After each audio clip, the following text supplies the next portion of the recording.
In the more than 15 years Salomon Tibiri has been offering spiritual succor as a military pastor in Burkina Faso, he's never fielded so many calls from anxious soldiers and their relatives as in recent years.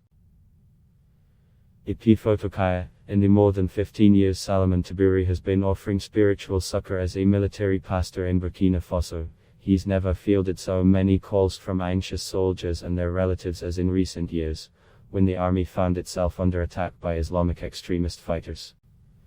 Before the crisis there was more stability, Tibiri said, seated in a military camp church in the city of Kaya in the hard-hit Centre-North region.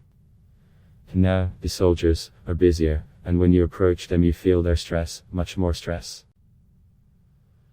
Once considered a beacon of peace and religious coexistence in the region, the West African nation has been embroiled in unprecedented violence linked to Al-Qaeda and the Islamic State since 2016, throwing an ill-equipped and undertrained army into disarray, and overwhelming the chaplains tasked with supporting them.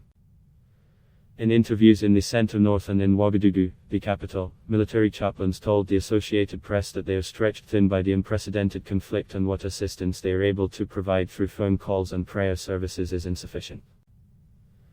Just 7 chaplains, hailing from Protestant, Catholic and Muslim faiths, are charged with spiritually advising some soldiers and helping maintain their morale. The army has not devoted what little resources it has for them to embed with units, and they say the distance only makes it harder to keep soldiers motivated. The troops face death every day. At this moment they also need to have much more spiritual help, said Noel Henry Zongo, a chaplain and Catholic priest. It's crucial work as experts say the psychological effects of conflict like what's occurring in Burkina Faso can be particularly tough on soldiers who are experiencing it in their country for the first time. It can put them at greater risk for post-traumatic stress disorder and also increase the likelihood of them acting in ways contrary to their moral values. Last year 524 civilians were killed by soldiers and local defense militias fighting alongside them, according to the Armed Conflict Location and Event Data Project, more than the 432 killed by the extremists. At least 180 bodies were found in Massachusetts graves near the government-controlled town of Jibo, with evidence of army involvement in large-scale executions according to Human Rights Watch. Etienne Benkangu, another of the chaplains, said he regularly counsels troops grappling with the question of whether their participation in the fight makes them defenders or killers. The Bible says not to kill, so as a soldier these questions often arise, Benkangu said. To kill another, to watch a colleague die, or kill someone yourself, should you kill? Should you not kill?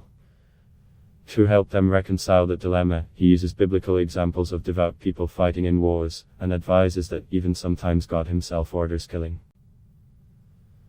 Soldier Luke Yalkani acknowledged that the conflict impacts our morale. A 29-year-old veteran of nearly a decade with the military, he had never before suffered the kind of trauma as in recent years, with one colleague after another killed by the extremists.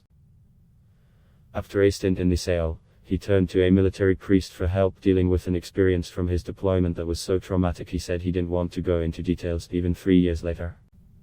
Speaking to the priest was reassuring, Yalkani said. The chaplains play a key role for us, he said, and the collaboration is really good. While the chaplains did not say what they think the army should do, one said it would be helpful if there were 4 or 5 more of them. And they wish they could be physically closer to those deployed for dangerous duty. The role of a chaplain is to be present where the men are, Zongo said, and what he needs to bring is the necessary capacity to face danger and to get up after failure. The army, whose communications team facilitated the chaplain interviews and sat in on them, did not respond to a request for comment. But last year, in an acknowledgement that its clergy needed help, it brought in us military chaplains to train their counterparts.